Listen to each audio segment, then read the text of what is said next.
샬롬. 오늘 또 주님의 평강이 여러분과 함께하기를 축복합니다.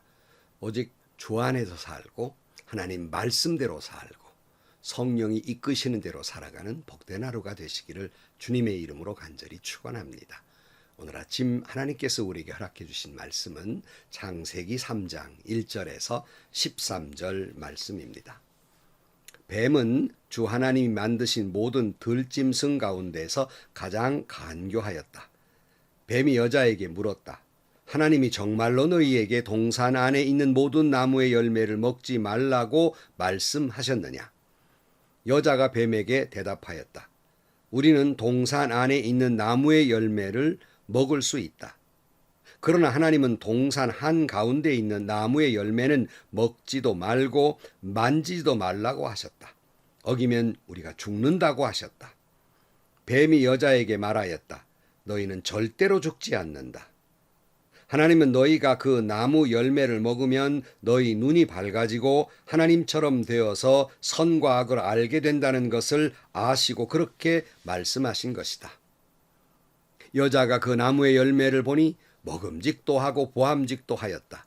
그뿐만 아니라 사람을 슬기롭게 할 만큼 탐스럽기도 한 나무였다.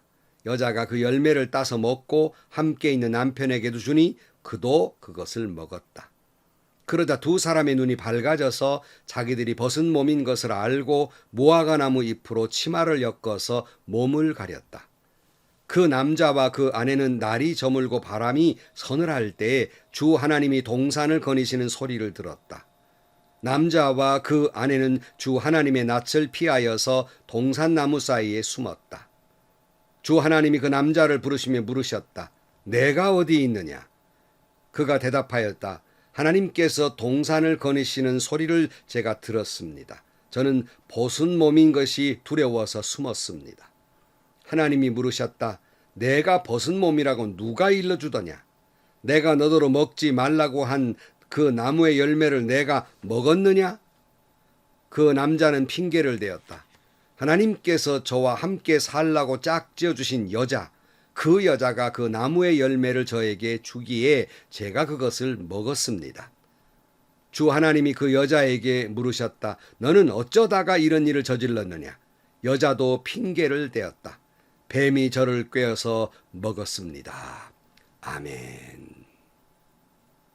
로마서에 이런 말씀이 있습니다. 로마서 5장 12절 말씀에 그러므로 한 사람으로 말미암아 죄가 세상에 들어왔고 또 그 죄로 말미암아 죽음이 들어온 것과 같이 모든 사람이 죄를 지었기 때문에 죽음이 모든 사람에게 이르게 되었습니다. 바로 이 한 사람으로 인하여 죄가 들어오는 장면이 바로 오늘 본문의 말씀입니다. 오늘 3장 1절 뱀은 주 하나님이 만드신 모든 들짐승 가운데에서 가장 간교하였다. 그래서 여기서 뱀이 이제 등장을 합니다. 근데 여기서 강조하고 있는 것이 뱀이 하나님이 만드신 들짐승 가운데에서 가장 간교했다고 말씀하면서 두 가지 하나님이 만드셨다. 그리고 간교했다. 이렇게 볼 수 있습니다. 자, 여기 뱀이라고 하는 건 중동지방 당시의 사람들 생각은 뭐였냐면 뱀은 신이라고 생각을 했어요. 그래서 신처럼 여겼습니다. 그래가지고 그 지역의 그 왕들의 그 왕관에는 뱀의 모양, 바로 왕의 그 왕관에 보면 뱀의 모양이 있어요. 그럼으로써 그 바로도 신처럼 섬겼습니다. 그러나 오늘 본문에서 하나님이 만드신이라고 말하면서 뱀이라는 존재는 우상, 그러니까 신이 아니라 하나님이 만드신 피조물에 불과하다. 이렇게 말씀을 하고 있고요. 그러나 이 뱀의 간교함을 사탄이 이용해서 아담과 하와를 유혹하고 있는 것을 볼 수 있습니다. 자, 사탄이 우리를 유혹할 때 어떻게 합니까? 무엇보다도 제일 먼저 유혹하는 게 있습니다. 그것은 하나님의 말씀에 대한 의문을 품게 되고 그리고 그 말씀을 왜곡하여 해석하게 만듭니다. 결과는 뭐예요? 불순종이죠. 이것이 사탄이 우리를 제일 먼저 유혹하는 것입니다. 3장 1절 뒤에 보면 뱀이 여자에게 물었다. 하나님이 정말로 너희에게 동산 안에 있는 모든 나무의 열매를 먹지 말라고 말씀하셨느냐 그랬어요. 사탄은 은근슬쩍 뭐라고 보탭니까? 모든 나무의 열매를 먹지 말라고 했느냐 그랬어요. 하나님은 뭐라고 말씀하셨지요? 모든 나무 열매는 먹되 선과 악을 알게 하는 나무 열매는 먹지 말라 그랬는데 슬쩍 모든 나무의 열매라고 보타게 됩니다. 이번에는 사탄이 말씀을 그렇게 혼란스럽게 만드니까 하와도 여기에 현혹을 당해서 말씀을 왜곡하지요. 또 과장하지요. 그래서 3절에 보면 그러나 하나님은 동산나무에 있는 나무 열매는 먹지도 말고 만지도 말라고 하셨다. 어기면 우리가 죽는다고 하셨다 그랬어요. 그러니까 하나님은 먹지 말라고 했지 먹지도 말고 만지도 말라는 말씀은 없습니다. 여기서 또 과장해서 또 왜곡했지요. 창세기 2장 17절 가보면 뭐라고 그랬습니까? 그러나 선과 악을 알게 하는 나무의 열매만은 먹어서는 안 된다. 그것을 먹는 날에 너는 반드시 죽는다 그랬어요. 이미 또 하와도 왜곡했지요. 또 사단이 또 말씀을 왜곡시킵니다. 3장 4절 뱀이 여자에게 말하였다. 너희는 절대로 죽지 않는다. 하나님은 너희가 그 나무 열매를 먹으면 너희의 눈이 밝아지고 하나님처럼 되어서 선과 악을 알게 된다는 것을 아시고 그렇게 말씀하신 것이다. 이렇게 또 왜곡을 합니다. 절대로 죽지 않는다. 하나님은 절대로 죽는다 했는데 말입니다. 자, 또 여기 보면 3장 6절 말씀에 이렇게 현혹한 말씀을 들으니까 은근슬쩍 다시 그 나무 열매를 보게 되는 거예요. 6절 말씀. 여자가 그 나무의 열매를 보니 먹음직도 하고 보암직도 하였다. 그뿐만 아니라 사람을 슬기롭게 할 만큼 탐스럽기도 한 나무였다. 여자가 그 열매를 따서 먹고 함께 있는 남편에게도 주니 그도 그것을 먹었다 그랬어요. 사탄이 하나님의 말씀을 은근슬쩍 왜곡하고 하와도 거기에 현혹이 돼가지고 가만히 사탄의 말을 듣다 보니까 사탄의 말이 옳은 것처럼 들린단 말이에요. 그가 이것이 하나님의 말씀인지 이것이 사탄의 말인지 이게 혼돈이 오게 돼서 그만 사탄의 말에 아멘하고 만 것이에요. 하나님 먹으면 죽는다고 한 그것을 우리가 받아들이고 그걸로 끝 해야 되는데 자꾸 이 사탄이 유혹을 하니까 여자가 그 나무를 슬쩍 봅니다. 이게 보는 게 문제예요. 이게 보지도 말아야 되는데 슬쩍 보게 됩니다. 보니까 먹음직도 하고 보기에 좋게도 여기고 사탄의 말처럼 정말 슬기롭게 하는 것 같이 탐스럽게도 보이게 되었던 것입니다. 이것이 사탄이 우리를 죄로 유혹하는 모습입니다. 우리가 하나님의 말씀을 떠나면 하나님의 말씀을 바로 믿지 못하면 죄라고 하는 것이 먹음직도 하고 보암직도 하고 탐스럽기까지 해요. 우리를 즐겁게 해줄 것 같아요.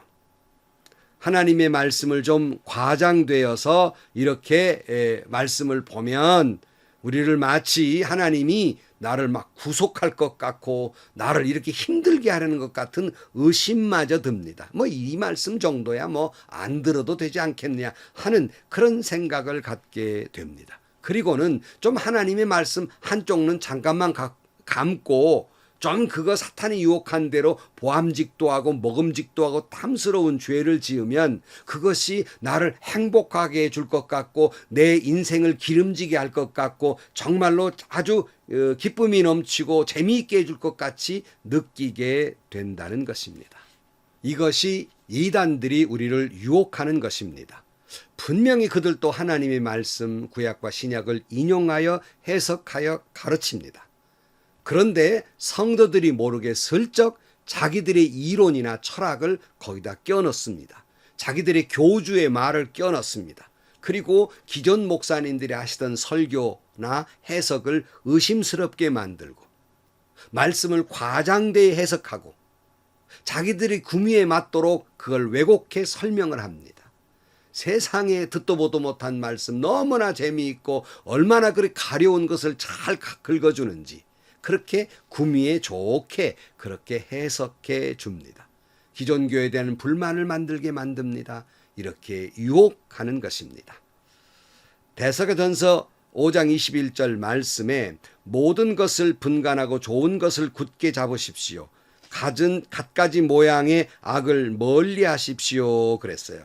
그러므로 성도 여러분, 여러분이 정말로 그분들의 선악을 가리기가 어렵습니다. 얼만큼 어렵냐면 각 교단에서 이단을 이야기할 때는 신학자들이 깊이 연구해서 그것도 몇 년을 연구해서 그분들의 이단성을 진위여부를 가리는데 일반 사람들이 어떻게 그걸 다 알 수 있겠습니까? 그러므로 알 수 없어요.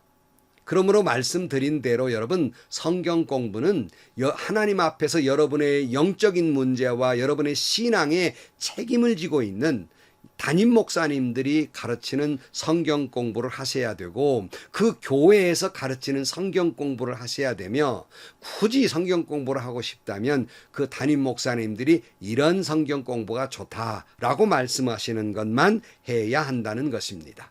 여러분 단연코 그 이외의 것은 성경 공부는 무슨 선교사가 오셔서 뭐 해석을 해주고 다 이단이라고 생각하면 됩니다. 물론 여러분 이단 아닌 분도 많지요. 그러나 제가 이렇게 말씀을 드리는 것은 진위 여부를 가리기가 어렵다는 거예요. 그렇기 때문에 여러분이 오직 여러분 교회에서 가르치는 성경 공부만 하라는 겁니다. 옥석을 가리기가 너무나 어려운 거예요. 오늘 또 나로 하여금 하나님의 말씀을 의심스럽게 만들고 왜곡하게 만들며 자신의 편의대로 임의대로 해석하게 만드는 이런 유혹으로부터 우리는 이겨내야 합니다.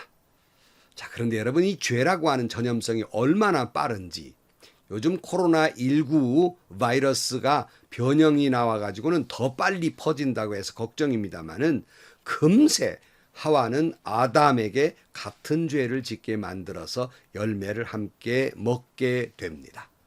결과는 뭐지요? 이 죄는 모든 관계를 깨트려버리고 맙니다. 먼저는 아담과 하와의 관계가 깨집니다. 오늘 7절 말씀 보면 그러자 두 사람의 눈이 밝아져서 자기들이 벗은 몸인 것을 알고 무화과나무 잎으로 치마를 엮어서 몸을 가렸다. 그랬어요. 벌거벗은 것을 알고 부끄러워지니까 이제 치마를 만들어 몸을 가렸다. 그런데 우리가 앞에 말씀 볼 때에 2장 마지막 절에 뭐라고 그랬습니까? 25절 남자와 그 아내가 둘 다 벌거벗고 있었으나 부끄러워하지 않았다 그랬어요. 죄를 짓기 전에는 서로 허물이 보여도 부족함이 보여도 부끄러운 일이 아니요 전적인 신뢰 관계였는데 눈이 밝아져서 보니까 이 신뢰가 깨지는 거예요. 벗은 몸인 것을 보면서 서로 가립니다. 이 말은 서로 신뢰하지 못했다는 거예요. 아담과 하와가 죄를 짓기 전에는 서로의 언약이 보이고 부족함이 보이지만 부끄럽지 않고 용서하고 이해하고 사랑했지만 죄가 들어오니까 서로 감추게 되고 부족한 면이 보일 때에 비판하게 되고 서로 희생하려는 것이 아니라 책임지려는 것이 아니라 책임을 전가하는 데까지 이릅니다. 하나님께서 왜 그렇게 했냐 추궁하실 때 12절 말씀 뭐라고 그랬어요? 그 남자는 핑계를 대었다. 하나님께서 저와 함께 살라고 짝지어 주신 여자, 그 여자가 그 나무의 열매를 저에게 주기에 제가 그것을 먹었습니다. 여러분, 아담은 무서운 죄를 짓고 있어요. 그건 자기의 죄를 하나님께 전가를 시킵니다. 그것은 하나님께서 저와 살게 한 그 여자 때문에 이렇게 죄를 지었노라. 그러니까 하나님 책임이라는 거예요. 하나님 보내주신 여자가 그랬으니까.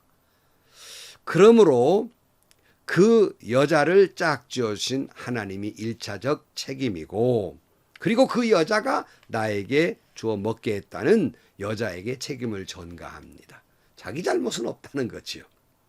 언제는 그 뼈는 내 뼈요 그 살은 내 살이라고 뼈 중에 뼈요 살 중에 살이라고 인류 최초의 사랑의 노래를 불렀던 아담이 금세 죄가 들어오자 이해하거나 배려하거나 용서하거나 책임지거나 헌신하거나 희생하는 사랑이 사라져버린 거예요.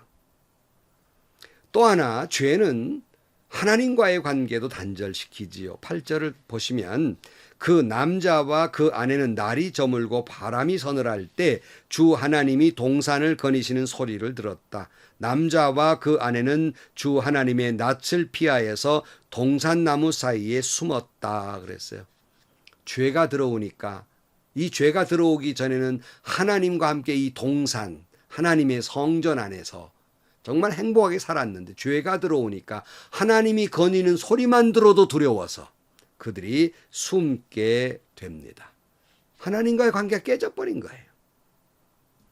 끝내 하와도 사탄에게 핑계를 대지요. 13절 말씀, 주 하나님이 그 여자에게 물으셨다. 너는 어쩌다가 이런 일을 저질렀느냐? 여자도 핑계를 대었다. 뱀이 저를 꿰어서 먹었습니다. 여러분, 자, 이 죄라고 하는 것은 참 불행하게도 인간과 인간 사이의 관계를 깨버리고 하나님과 우리 사이의 관계를 깨어버리게 됩니다. 여러분, 이게 죄가 이렇게 무서운 거예요. 그런데 오늘 우리가 마지막으로 주목해 보고 싶은 것은 하나님께서 내가 어디 있느냐 하는 물음의 질문이에요. 아담아, 내가 어디 있느냐 하는 질문, 오늘 우리에게 묻고 계신 말씀이라고 생각해요. 너 지금 어디 있느냐? 이 말씀의 질문은 내가 지금 있는 장소가 어디이냐를 묻고 계신 것이 아니라 상태를 묻고 계시는 겁니다. 너 지금 뭐 하고 있냐 하는 거예요. 하나님이 몰라서 묻고 계시는 것은 아닌데 너 지금 뭐 하고 있냐?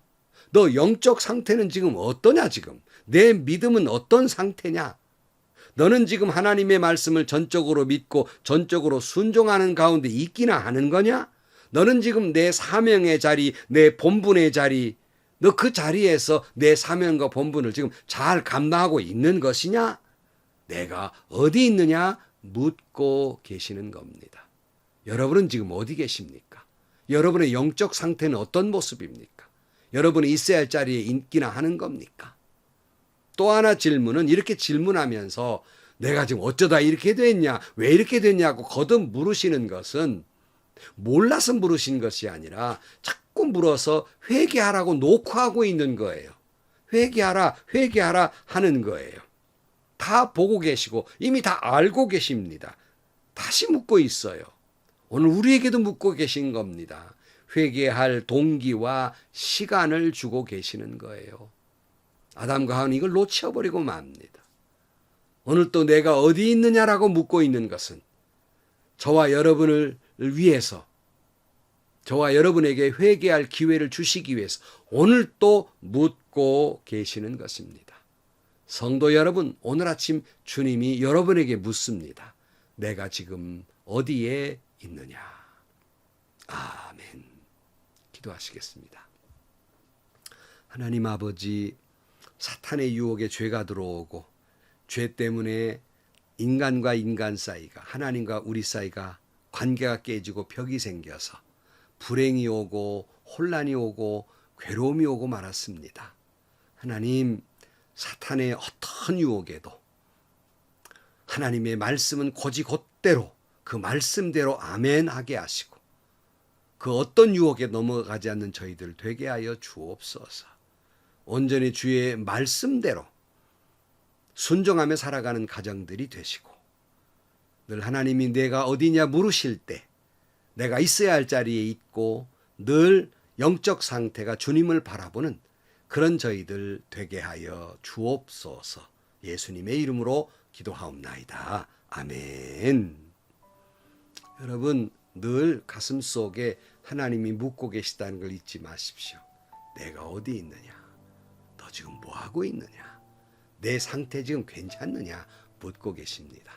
사탄이, 이단이 아무리 말씀을 통해서 우리를 유혹한다 할지라도 그 유혹에 넘어지지 아니하고 하나님의 말씀대로만 아멘 아멘 하면서 늘 하나님과의 바른 관계, 그리고 말씀 속에서 예수 안에서 하나님과 올바른 관계 속에 살고 그것이 바탕이 돼서 내 가정도 사람과 사람 사이도 아름다운 관계 속에 행복하게 살아가는 여러분들이 되시기를 주의 이름으로 축원합니다.